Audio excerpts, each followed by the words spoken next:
algunos temas que no son usuales en las conferencias cristianas y que menos se hablan en los púlpitos de los domingos, aunque a veces quizás se mencionan, y obviamente siempre es injusto generalizar, pero en el grueso de la iglesia en Hispanoamérica estos temas no se tratan y creo que el liderazgo los debe tratar y por eso los involucro en la conversación. Bueno, muy bien, Empiezo por el primer término, amoralidad.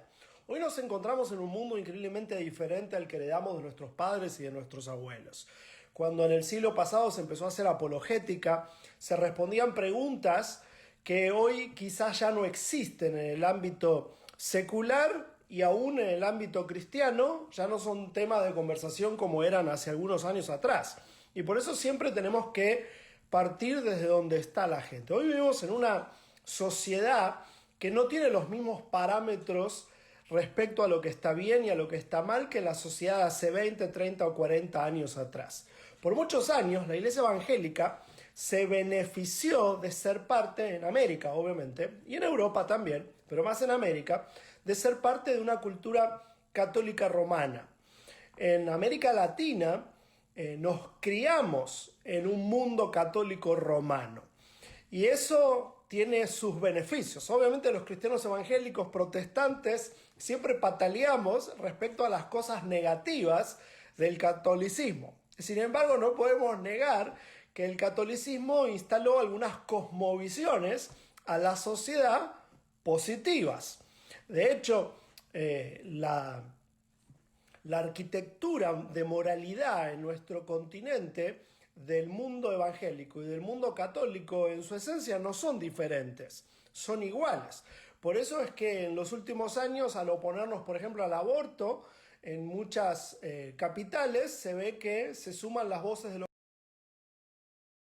católicos y de los evangélicos hablando de cristianismo en general. Y obviamente hay quienes saltan y dicen, bueno, hay que tener cuidado con el ecumenismo. Está bien, ese no es el tema de hoy, pero tenemos que reconocer que compartimos parámetros morales con el mundo católico romano. Y eso lo que asentó es un punto de partida en el que hasta ahora la gente sabía qué estaba bien y qué estaba mal para el mundo judeo-cristiano e incluso podríamos añadir para lo que enseña la Biblia. Sin embargo, hoy nos movemos en otras arenas, nos movemos en un mundo diferente. Por eso quiero incluir esta palabra. Ya no luchamos contra la inmoralidad como hacíamos hace algunos años atrás. Hace algunos años atrás, la queja evangélica era que los católicos no reforzaban las culturas que consideraban, las conductas que consideraban inmorales. Y los evangélicos sí. Entonces, al enseñar el evangelio y al predicar a Jesús, siempre hacíamos aclaraciones morales, entendiendo que el otro sabía de dónde veníamos y apreciábamos la ventaja de tener el favor de que la otra persona sabía de lo que le estábamos hablando. Pero hoy estamos en un mundo distinto. Por eso digo que en vez de luchar contra la inmoralidad, nuestra nueva contienda es contra la amoralidad. En la sociedad de hoy ya no están los mismos parámetros católicos romanos que heredamos de los siglos anteriores. El punto de partida desdibuja qué está bien y qué está mal. Y obviamente a esto se le añade una progresión en la cultura dominante que fue el romanticismo que heredamos de los siglos anteriores hacia una sociedad moderna, posmoderna y ahora post-posmoderna que vio cómo de los absolutos pasamos a los relativos y luego hoy vivimos una sociedad de absolutos relativistas, de una nueva moralidad que tiene que ver con que ya no es todo relativo como hace algunos años atrás, sino que hay muchos absolutos distintos, divergentes y diversos, según sea el microclima de algún grupo étnico o de alguna religión o de alguna denominación, incluso dentro del ámbito cristiano. Por eso es que tenemos que aprender a replantear la apologética para la nueva década. Y de hecho de eso se trata Iglesia Next. Esta iniciativa de CES25 tiene que ver con entender que hoy vivimos en un mundo post-cristiano en términos culturales.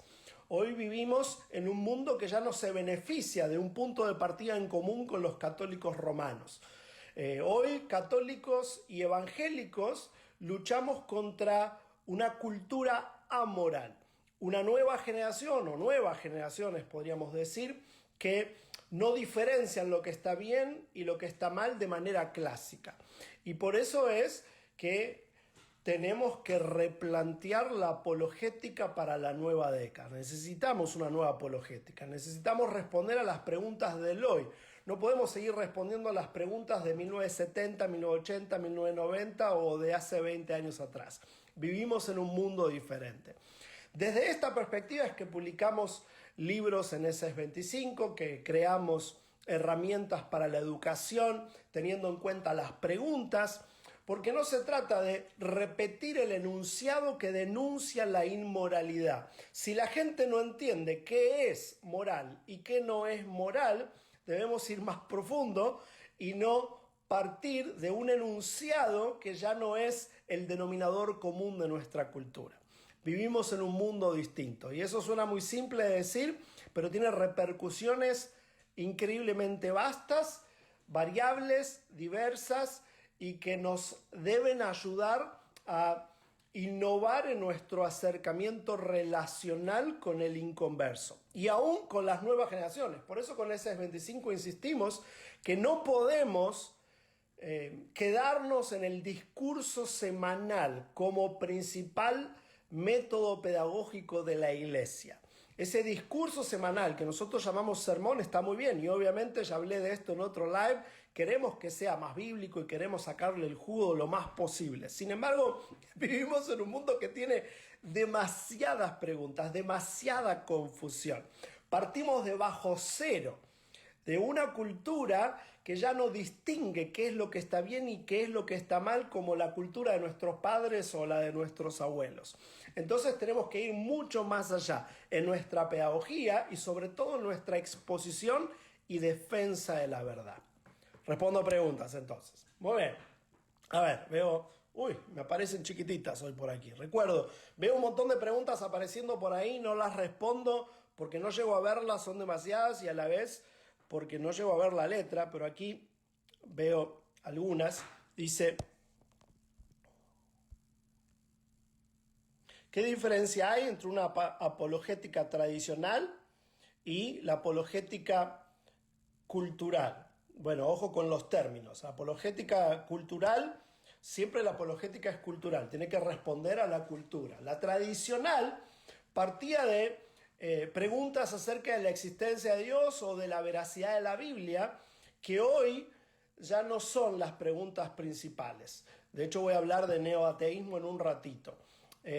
La confrontación de si venimos o no venimos del mono, que era tan común en los años 80, deja de ser la metodología ideal para la evangelización, si es que alguna vez lo fue. Quizás alguno de ustedes tiene suficientes años, pastores, para recordar que había un montón de contiendas con los inconversos acerca de si venimos o no venimos del mono. Y la verdad es que yo no llegué a conocer a nadie que conoció a Jesús y se entregó a una relación con él debido a que lo convencimos que Darwin estaba equivocado. Por eso hay algo positivo en esto. Pero el punto es entender que el punto de partida de la apologética siempre es donde está la gente. Y hoy la gente no está en el mismo lugar que hace 20 años, 30 años o 4 años atrás, o 40 años atrás. Antes la gente diferenciaba qué es lo que el cristianismo definía como bueno y qué es lo que definíamos como malo, y nosotros partíamos de allí. Hoy vivimos en un mundo distinto, tenemos que ir bajo cero. Tenemos que contarles qué es lo que el cristianismo dice que está bien y qué es lo que dice que está mal, porque aún en el ámbito cristiano no está del todo claro. Por ejemplo, aquí en los Estados Unidos, en los últimos años se hizo muy famosa una predicadora que tiene 3 divorcios. Eso no hubiera pasado hace 20, 30 o 40 años atrás. ¿Por qué? Porque el grueso de los cristianos evangélicos distinguían que nuestra cosmovisión y nuestra moralidad cristiana evangélica no permite esa libertad de comportamiento en cuanto al matrimonio. En el ámbito latino todavía no estamos tan allí, pero en los últimos años hizo muy popular una predicadora que se divorció en el 2018, en el 2019 ya estaba casada y se hizo muy popular porque habla muy bien.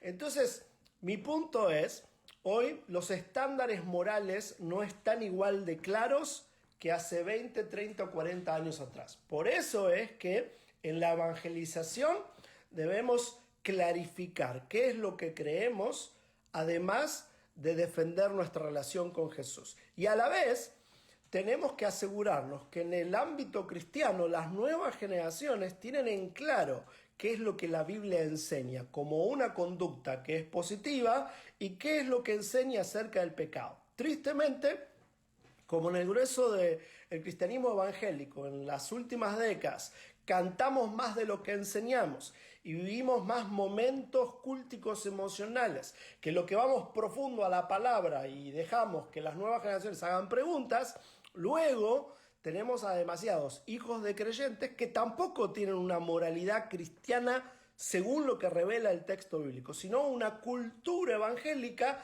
de definiciones bíblicas, pero muy abstractas. Les doy un ejemplo, se lo bajo.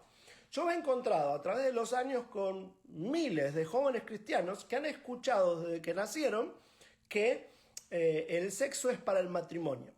Pero si les pregunto, ¿dónde la Biblia dice eso? No tienen la menor idea dónde dice eso. Y no saben cuál es la lógica que hay detrás. Entonces lo que tienen son declaraciones bíblicas abiertas, correctas, son declaraciones bíblicas, pero no son convicciones firmes, ancladas, enraizadas en lo que revela la palabra de Dios, porque nuestra pedagogía no les ayudó a elaborar esa moralidad cristiana que nosotros debiéramos enseñar. Obviamente lo primero en la evangelización es enfocarnos en Jesús. Eso es correcto. Sin embargo, luego la Gran Comisión dice, y enséñenles a obedecer. Eso dice el texto bíblico en palabras de Jesús. Vayan por el mundo y hagan discípulos. Y termina ese texto diciendo, y enséñenles a obedecer lo que yo les he enseñado. Por lo tanto, nos toca enseñar cuáles son los principios de moralidad del Evangelio. ¿Qué es una conducta santa? ¿Qué no es una conducta santa?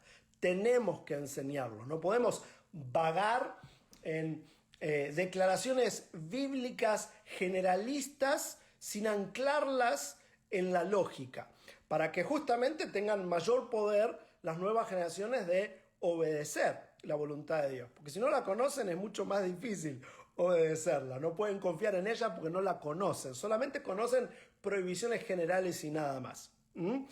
Pero, yendo a la evangelización y la apologética, que de paso, este es el tema de la próxima revista de CES 25, la revista Líder CES 25 va a tratar de apologética para la nueva década, porque esto es demasiado importante. Tenemos que aprender a dar cuenta de cuál es nuestra esperanza, como decía el apóstol Pedro.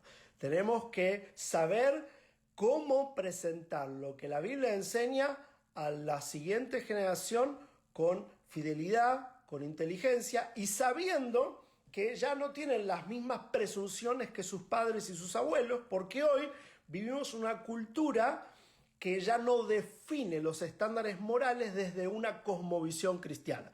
Por eso he hablado tanto en el último tiempo al anunciar Iglesia Next, que estamos ante el comienzo de la primera década postcristiana en la historia de América. Hasta ahora en América, salvo que saltemos al periodo precolombino, vivíamos en un mundo cristiano, la cultura era cristiana, no que tenían una relación con el Señor las personas, sino que la definición de lo que estaba bien y lo que estaba mal venía de la teología judeo-cristiana, al menos de las costumbres morales cristianas. Pero eso ya cambió, fue cambiando en los últimos 15 años y va a terminar de cambiar en la próxima década y tenemos que estar preparados para eso. Bueno, muy bien, me salto al siguiente concepto importantísimo. No solo tenemos que estar preparados en esta década para lidiar y navegar una nueva moralidad que llamemos amoral, sino también con el neoateísmo. ¿Qué es el neoateísmo? Bueno, primero definamos qué es el ateísmo y llego al neoateísmo. Ateísmo es desconocer la existencia de Dios. No reconocer que hay un Dios o que hay una deidad o que hay deidades y tener un acercamiento puramente secularista a la vida, a la realidad. No hay ámbito espiritual. Eso es ateísmo. Ahora, si somos honestos, cuando indagamos con las personas qué es lo que creen, la mayoría de los que no son cristianos, si no son de otra religión, no son ateos. Lo que son es agnósticos. Esta palabra no es tan utilizada y es bueno definirla. ¿Qué es un agnóstico? Un agnóstico es aquel que cree que puede ser que haya un Dios, aunque no podemos corroborarlo. El agnosticismo, que quizás la mayoría de los ateos son más bien agnósticos y no ateos, tiene que ver con decir, bueno, yo no puedo corroborar que existe un Dios, pero tampoco puedo negarlo. Y la verdad es que a mí no me hace ninguna diferencia. La mayoría de los ateos juegan en ese equipo, ¿sí? No definen si Dios existe o no existe y te dicen, bueno, la verdad es que no lo podemos corroborar. No te voy a negar que Dios existe, esa es tu verdad. Pero la verdad, como yo no lo puedo corroborar, entonces yo no creo nada. De hecho, hay otra instancia más que es el deísmo. El deísmo te dice que hay un Dios, pero que no tenemos acceso a él y no tenemos manera de acercarnos a él y que si Dios, que existe, eso dice el deísmo, quisiera demostrarse que existe, tomaría más iniciativas de acercarse a nosotros, pero no las toma, así que obviamente es porque no podemos relacionarnos con él. Así que es bueno hacer esta diferenciación, porque no todos los ateos son genuinamente ateos. Algunos son agnósticos, te dicen, bueno, yo no sé si Dios existe o no existe, pero no lo podemos corroborar, y otros te dicen, sí, Dios existe, debe ser, porque debe haber un orden en el universo, yo creo que debe haber algo o alguien, pero no podemos acercarnos a él y menos tener una relación con él. Entonces, ateísmo, agnosticismo y deísmo. El cristianismo, sepamos los pastores y los líderes, que se circunscribe al teísmo. Nosotros creemos que hay un Dios, pero el teísmo tiene otras variables también. Por ejemplo, el politeísmo. El politeísmo dice que hay muchos dioses, no hay uno solo. Puede haber una diosa, puede haber muchos dioses. Y la Biblia habla de un mundo que era bastante politeísta y de hecho el judaísmo fue la primera religión clásica junto con el islamismo a hablar de monoteísmo. Un solo Dios, sea cual sea su nombre. Entonces, obviamente los cristianos somos monoteístas, no politeístas. A la vez podemos seguir añadiendo términos interesantes. Está el teísmo enoteísta. Tenemos el monoteísmo, el politeísmo y el enoteísmo, que lo que te dice es que aunque hay muchos dioses, hay que elegir uno y tenemos que relacionarnos con él. De hecho, hay gente que en la historia dijo que la Biblia y el cristianismo y aún el judaísmo es enoteísta y no monoteísta, porque la Biblia menciona que hay otros dioses. Siempre habla en referencia a que otros pueblos le asignan deidad a figuras. Sin embargo, algunos dicen, bueno, eso es síntoma de enoteísmo. O sea, hay muchos dioses, pero hay que elegir uno y el verdadero y el principal y el más poderoso es nuestro Dios. Bueno, el cristianismo no podríamos decir que es enoteísta. Y también está el panteísmo, que dice que Dios está en todos lados y que Dios toma la forma que quiere y que Dios se manifiesta en las cosas y entonces a veces las cosas pueden tener presencia de Dios. Bueno, cuidado porque eso a veces también se mete por los rincones de algunas predicaciones, el panteísmo. El cristianismo dice, no, Dios no está en todos lados, Él es omnipresente, que es otra cosa. Él puede estar en todos lados y donde quiera a la vez, pero tomar forma de cosas ya cruza un límite. Me detengo acá y luego sigo antes de llegar al neoateísmo. ¿Por qué no están claros hoy los valores y principios? Nos falta hablar más de la Biblia, tal vez. Bueno, definitivamente. tenemos que volver a enseñar lo que enseña la palabra de Dios, pero cuidado con algo. La mayoría cree que cuando decimos eso, la clave está en que los sermones sean más bíblicos. Y obviamente eso es fabuloso. Los sermones tienen que ser más bíblicos. Y por eso es que con S25 continuamente estamos resaltando eso y publicando materiales que nos enseñan esa verdad. De hecho, uno de los últimos libros que quisiera que tengas, pastor, es la predicación expositiva. ¿Por qué usarla y cómo usarla con las nuevas generaciones? Del genial Fermín Cuarto. Así que definitivamente los sermones tienen que ser más bíblicos. No tienen que ser versiones evangélicas de elocuencias que animan a la gente y le estimulan a ser campeones y donde hablamos del éxito como el mundo porque esa es su aspiración, solo que con historias bíblicas y versículos mezclados. Esa es una de las claves, pero hay más. Porque esto no se reduce a dar un lindo o buen sermón bíblico una vez por semana. Tenemos que mejorar la pedagogía. Por eso he insistido tanto en la importancia del discipulado y de enseñar la Biblia de manera inductiva, provocando a las preguntas y ayudando a la gente a hacer preguntas al texto. Por eso es que necesitamos secuencia, programas de estudios, materiales para Ministerio de Niños, Preadolescentes, Adolescentes y Jóvenes, y aún con los adultos, darles herramientas a las familias para tener altar familiar. Hay mucho más que mejorar los sermones y asegurarnos que los sermones sean bíblicos. Tenemos que repensar la pedagogía bíblica, respondiendo a esa pregunta. Bueno, otra pregunta, a ver por ahí. Dice: ¿cómo enfrentar una era post-COVID y post-cristiana? Bueno, estuve hablando de eso entre líneas varias veces. Revisá el live que hablé de la segunda venida de la iglesia. Esta es una oportunidad para volver a lo esencial, para repensar y reimaginar cómo cumplir con nuestra misión y dejar de lado lo superficial de nuestra presentación del Evangelio. Hemos convertido a las herramientas en fines. El templo no era un fin y la liturgia tampoco. Sentarnos una vez por semana dentro de un templo, pararnos para cantar, sentarnos y escuchar sermón es una liturgia. Y eso no es esencial del Evangelio. Lo esencial es la comunidad y el escudriñar juntos las Escrituras, compartir el Evangelio persona a persona. Por eso es que la iglesia es una familia a la cual pertenecer y no un lugar al que ir. Bueno, pero no es el tema de hoy. Muy bien, sigo. Ahora, repaso. Entonces hablé de amoralidad como un desafío para esta nueva década. Hablé de ateísmo definiendo mejor algunos términos, agnosticismo, deísmo, teísmo, identificando que dentro del teísmo hay monoteísmo, politeísmo, panteísmo. Pero te digo otras dos tendencias antes de hablarte del neoateísmo.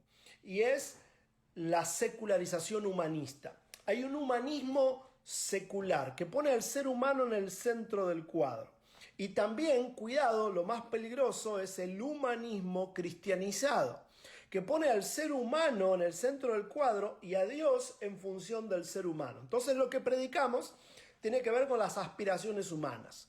Y ya he hablado de esto entre líneas en varios lives, y de hecho hice uno específicamente hablando de los 3 Baales, las aspiraciones humanas que a veces evangelizamos e involucramos en nuestra predicación y que tenemos que tener mucho cuidado con eso. Porque el verdadero cristianismo es una relación de gracia, que nace en la iniciativa de Dios de pagar el precio para acercarnos de vuelta a Él, porque cada uno de nosotros nace en pecado y sigue luchando con el pecado. Y por eso necesitamos una nueva naturaleza y también nuevos valores de conducta. Y esto es de lo que estamos hablando. Ahora involucro este término, neoateísmo. ¿Por qué? Porque el ateísmo hasta ahora era pasivo. El ateísmo con el que lucharon nuestros padres y nuestros abuelos era defensivo, nosotros nos acercábamos con iniciativa a ellos y ellos respondían, bueno, pero yo no creo, no, yo tengo estas dudas. Hoy quiero que sepas que el nuevo ateísmo es beligerante, toma la iniciativa. Desde la década anterior hay conferencias ateístas, hay profesores que no solamente son ateos en la universidad, sino que toman la iniciativa proselitista de buscar y sembrar más ateos. Y esto lo tenemos que reconocer, porque si bien nuestra actitud debe ser amorosa, aún para con el inconverso, tenemos que estar preparados a responderle a aquel que no solo viene a cuestionar porque tiene una duda, sino a aquel que nos viene a atacar. Y en nuestras iglesias debemos empezar a elaborar estrategias para responder a este nuevo desafío, porque si no, muchos hijos se van a ver muy confundidos. Muchos jóvenes van a llegar a la universidad, se van a encontrar con uno de estos profesores y si se la pasaron cantando en las reuniones, van a perder la fe en la primera clase de filosofía que escuchen. Por eso es que tenemos que estar preparados para el neoateísmo. Sé que a algunos se me asusta con lo que estoy diciendo, pero tengo que advertirte. En los Estados Unidos ya existe la Sociedad Americana Atea. Y ya existe en Brasil, en Argentina, en Chile y está abriendo capítulos en el resto de países. También existe en Europa. Hay organizaciones ateas que predican el ateísmo y tenemos que estar preparados para responder sus preguntas y sus ataques porque lo van a hacer de manera intencional en los próximos años. Sobre todo involucrándose en el sistema educativo. Por muchos años han estado involucrando esta palabra. Las nuevas generaciones son adoctrinadas con moralidad y son adoctrinadas con religión. Desde muchas discusiones escuchamos esos términos y tienen que ver con una agenda. Y eso es lo que quiero que sepas. Hay una agenda atea. No es como en la época de nuestros padres y abuelos, donde los ateos estaban por ahí y había que convencerlos de que Dios existía y les amaba. Ellos quieren que nadie crea. Hay autores que se han destacado en los últimos años como Richard Dawkins, también tenemos, se me fue el nombre, me lo había anotado por ahí pero no lo encuentro. Tenemos autores que han escrito bestsellers que se venden por todos nuestros países y están en todas las librerías que enseñan a dudar de Dios. Pero no una duda positiva como la que yo a veces resalto, que es tráele a Dios tus preguntas, sino una duda negativa. E intencionalmente están buscando más prosélitos, más seguidores, más convertidos al ateísmo. Por eso es que la iniciativa de Iglesia Next, que comenzamos con SS25 y donde también se han sumado otras organizaciones, quiere ayudarnos a iniciar estas conversaciones, porque el mundo de ahí afuera ha cambiado. Obviamente la pandemia nos despertó de que no podíamos seguir en la complacencia de seguir haciendo lo que hacíamos y que había que replantear muchas cosas y que había que aprender a involucrar la tecnología, pero estos desafíos van a cambiar las reglas del juego. La amoralidad como punto de partida demanda de nosotros una mucho mejor pedagogía. Y el neoateísmo va a tocar las puertas de nuestros hogares en los próximos años en todos los rincones de América Latina, como ya está pegando en los Estados Unidos y en Europa. Y tenemos que estar preparados para este nuevo mundo. Los mejores líderes, siempre digo, están listos para anticipar los desafíos que vienen y no solamente reaccionan a lo que sucede. Quizás alguno de ustedes pueda pensar, bueno, esto es muy futurista porque quizás en nuestro país nos la pasamos hablando de avivamiento. Sí, yo sé, pero lo he dicho. El avivamiento, que de paso, si no lo vieron, miren el live que hice de abibliamiento, que necesitamos. No se trata de más gente en los templos disfrutando una liturgia. Se trata de más gente obedeciendo la moralidad de Dios. Más gente disfrutando una relación personal con el Señor.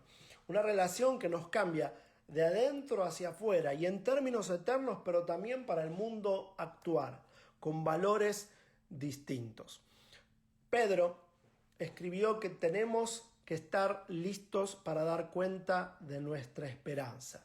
Y nuestra esperanza es una relación, pero que también contiene definiciones morales. Por eso otra vez termino con dos textos bíblicos. El primero está en el Antiguo Testamento.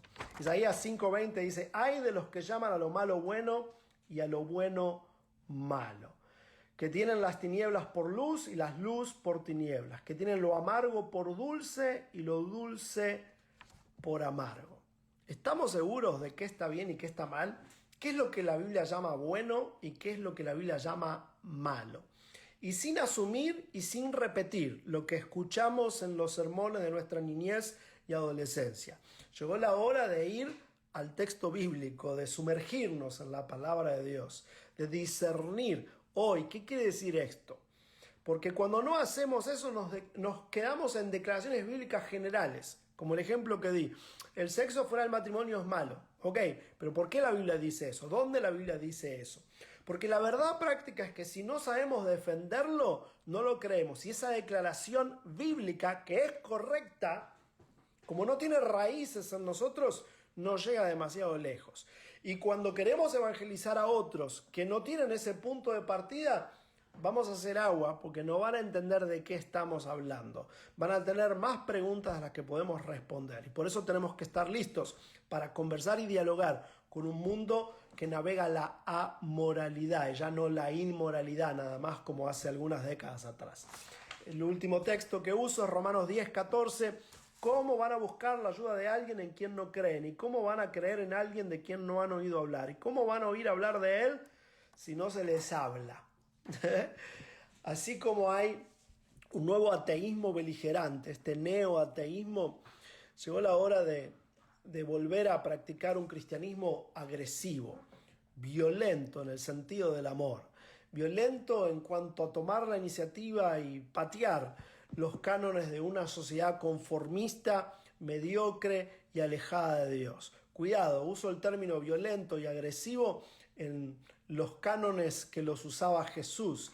El cristianismo no es complaciente, no es siempre políticamente correcto. Prioriza el amor al prójimo, por supuesto, pero justamente por amor al prójimo no se queda callado, no es sumiso, toma la iniciativa, protesta y hace propuesta porque pretende un cambio. Que el Señor les bendiga. Estamos para servirte en eses25.com.